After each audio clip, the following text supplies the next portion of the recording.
All right, today we're going to deconstruct a film that's every bit as deep and mysterious as the ocean itself. I'm talking about Fukuda Koji's incredible 2018 Japanese-Indonesian drama, The Man from the Sea. Now, everything we're about to talk about really starts with this one line from the trailer. Because life is absurd, it looks beautiful. It's a paradox, right? It feels like it shouldn't make sense, but trust me, this is the key that unlocks the entire film. So what on earth does it actually mean? Well, the movie doesn't waste any time. It throws this huge puzzle at us right from the get-go. Picture this: a man, completely silent, just washes ashore in Aceh, Indonesia, an area still reeling from a devastating tsunami. They name him Laut, which, fun fact, is the Indonesian word for sea. This guy doesn't say a single word, but he can do things, strange, almost magical things. So yeah, his very existence on that beach forces us to ask some big questions. What is this film really trying to say? About nature? About life? And about tragedy? To figure that out, we've got to play detective. We're going to follow the clues the movie leaves for us, and the very first clue is the force that brought him there in the first place, the sea. Okay, so the first thing we notice is this pattern of really powerful contradictions, and they all revolve around our mystery man, Laut, who was basically the sea in human form. And right away, the movie shows us that the sea has two very different faces. One face is that of a life giver. Laut has this incredible, almost divine power to heal and create. But then there's the other side. His presence is also tied directly to destruction and death. He's a life taker. And we see this life-giving side in some really stunning scenes. At one point, he literally pulls a ball of pure water from his palm to save a girl who's unconscious. He touches a withered rose and it just blooms back to life. He even cures a main character's dangerously high fever. It's like he's this gentle, benevolent force of nature. But then, bam, the film just flips it on its head. An old man thinks Laut is his long-lost son, they have this touching moment, and then the old man dies. A main character, Takako, collapses and dies after Laut just raises his hand in her direction. And to top it all off, the locals start blaming him for the drowning deaths of several children. The sea gives, and man, the sea takes away. So this paradox we see in nature, the film does something really clever. It mirrors that exact same conflict in the way the human characters relate to each other. The story really digs into this idea of how our histories and our cultural differences can build these massive walls between us.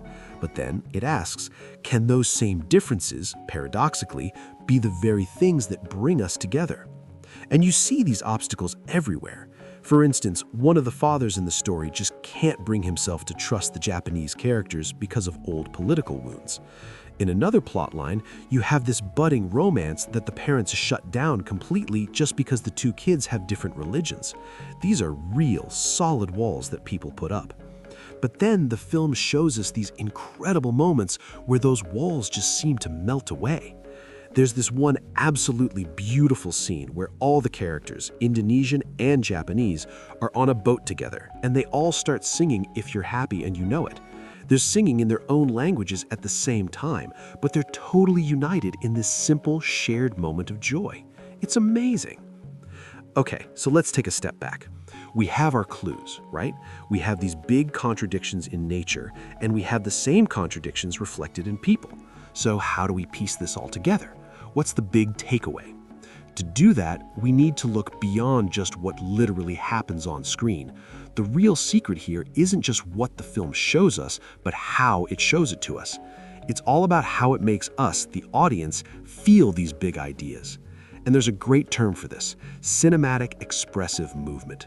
It's a bit of a mouthful, but all it really means is how a film uses everything at its disposal, visuals, sound, action, everything but words, to make you feel an idea deep in your bones, not just get it with your brain.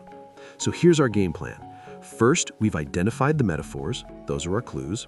Next, we're going to analyze how the film's language makes us feel those clues. And finally, the most important step, we're going to connect all of that back to real-world history. All right, let's do it. This is where we use our toolkit to connect all those clues to the real world, and where the film's truly powerful message finally comes into focus. Look, the fact that this film is set in Aceh is absolutely no accident. It's tied directly to some very real, very complex history, a history that's full of the exact same kinds of contradictions we've been talking about. Think about it. Indonesia and Japan are connected by the shared trauma of massive tsunamis, and their political relationship has gone from wartime enemy to close economic partner. It's all right there. I mean, we all remember the 2004 tsunami that hit Aceh. It was just an event of unimaginable destruction. That was the sea as a life-taker on a scale that's hard to even wrap your head around. It's a perfect real-world mirror of Laot's dark, destructive side. But here is the most incredible, almost unbelievable paradox of all.